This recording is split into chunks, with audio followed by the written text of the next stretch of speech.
اور جب جب تم دعا مانگتے ہو نا، اللہ تعالیٰ تب تب کہیں کسی کے دل کو نرم کر رہا ہوتا ہے، کہیں کسی کے ذہن میں کوئی خیال ڈال رہا ہوتا ہے، کسی رکاوٹ کو ہٹا رہا ہوتا ہے، کہیں کسی مشکل کا حل کر رہا ہوتا ہے، تمہارے دل کو مطمئن کر رہا ہوتا ہے، غرض یہ کہ تمہارے لیے ہی اسباب بنا رہا ہوتا ہے، اور تمہیں لگتا ہے کہ وہ تمہاری دعائیں رائگاں جا رہی ہیں، وہ تمہیں نہیں سنتا، تم اس پر یقین تو رکھو، وہ سب کی سنتا ہے، سب کی۔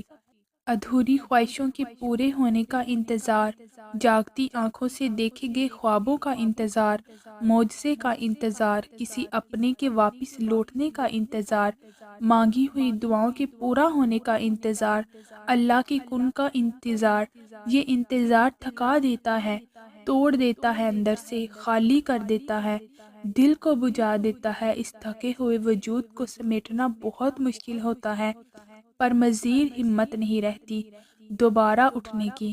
یہی وہ وقت ہوتا ہے جو انسان کو عاجز بنا دیتا ہے، دل میں نرمی پیدا کرتا ہے، غرور، تکبر، انا سب کا خاتمہ کر دیتا ہے۔ جب ساری دنیا بیکار، ناکارہ، فارغ، ناکام سمجھ کر چھوڑ دیتی ہے نا، لوگوں کے رویوں سے تنگ آ کر جب بندہ اللہ سے کہتا ہے میرے رب اب میں تھک چکا ہوں، تب اللہ کہتا ہے غم نہ کرو، میں تمہارے ساتھ ہوں، اللہ کی رحمت سے مایوس نہ ہونا۔ پھر ساری تکلیفیں، اذیتیں، مشکلیں مانند پڑ جاتی ہیں، تب صبر کا سفر شروع ہوتا ہے۔ پھر میرا رب کہتا ہے خوشخبری سنا دو میرے ان بندوں کو، بے شک میں صبر کرنے والوں کے ساتھ ہوں۔ کام صرف رضائے خدا کے لیے انجام دیں، اگر خدا کی رضا حاصل ہو جائے تو انسان کا دل بہت ہلکا اور پاکیزہ ہو جاتا ہے۔ تمام کاموں میں خدا پر بھروسہ کرو۔ ہمارے اس ضعیف وجود کو اگر خداوند عالم لمحہ بھر کے لیے بھی ہمارے حال پر چھوڑ دے تو سوائے ہلاکت کی اور کچھ نہ ہوگا۔ ہمیشہ خدا کی یاد میں رہو، خدا ہی سے ہر چیز مانگو۔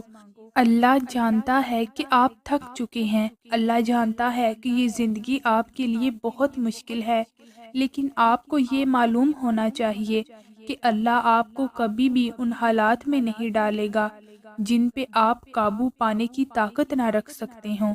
امام شافعی کہتے ہیں آزمائش جب بہت تنگ ہو جاتی ہے تو پھر وہیں سے کھل جاتی ہے۔ اس دنیا کی بے ثباتی اس کی سب سے بڑی خامی اور بیک وقت یہی سب سے بڑی خوبی بھی ہے، کیونکہ یہاں خوشیاں دائمی نہیں تو غم بھی مستقل نہیں ہیں، قحطوں کو دوام نہیں تو آنسو بھی بس کچھ ہی دن میں ختم ہو جانے والے ہیں۔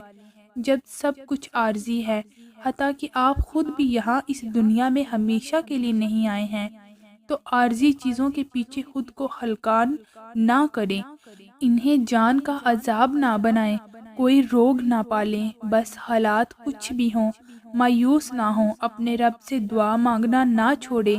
ممکن ناممکن تو صرف آپ کی سوچ میں ہے، آپ کا رب تو اندھیروں میں بھی دیا جلانے پر قادر ہے، تو اس کے لیے آپ کی دعا پہ کن کہنا کون سا مشکل ہے، بس اپنے رب سے پورے یقین کے ساتھ دعا مانگیں۔ تمہارا صبر تمہاری سب سے بڑی طاقت ہے، ایسی طاقت جس میں اللہ نے تمہیں سنبھال رکھا ہے۔ تمہارے دل میں آنے والے ہر خیال کا اللہ کو علم ہے، وہ جانتا ہے تم نے اپنے اندر کیا کیا چھپا رکھا ہے۔ تمہارا نمازوں میں یوں رونا اور آسمان کو یوں خاموشی سے دیکھنا، وہ ان سب سے واقف ہے۔ صبر اور یقین رکھو، جلد اللہ تم تک اپنی مدد بھیجے گا۔ اللہ تعالیٰ جب دعاؤں کا فوراً جواب نہیں دیتا تو وہ بار بار مانگی ہوئی دعائیں معجزے بن جاتی ہیں۔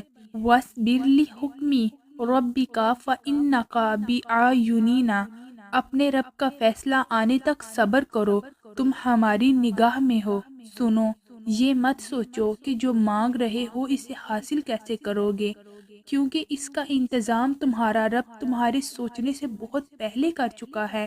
تمہارا یقین اور تمہاری دعائیں ہی تمہارے حالات بدلتی ہیں، اور جب اللہ رب العزت تمہیں خود سے رجوع کرنے کی توفیق دے دیتا ہے تب وہ قبولیت کو تمہاری تمام دعاؤں کا مقدر بنا دیتا ہے۔ جب تمہاری ہر کوشش ناکام ہو جاتی ہے تب تمہاری دعائیں ہی تمہیں ان چیزوں تک لے کر جاتی ہیں جن تک پہنچنے کا تم تصور بھی نہیں کر سکتے۔ پھر تمہاری دعائیں کن سے فیکون تک کا سفر لمحوں میں طے کرتی ہیں، اور جب صبر کرنے والے درد سے اللہ رب العزت کو پکارتے ہیں تو وہ ان دلوں کو سکون اطمینان عطا کرتا ہے اور انہیں ہر گھٹن سے آزاد کرتا ہے۔ تمہارا کام بس دعا کرنا ہے، قبولیت کے اسباب وہ خود بناتا ہے۔ وہ جلد ہی وہ تمہیں یوں خوش کر دے گا کہ تم پھر سے جی اٹھو گے۔ بے شک اس کا وعدہ ہے کہ ہر مشکل کے ساتھ آسانی ہے۔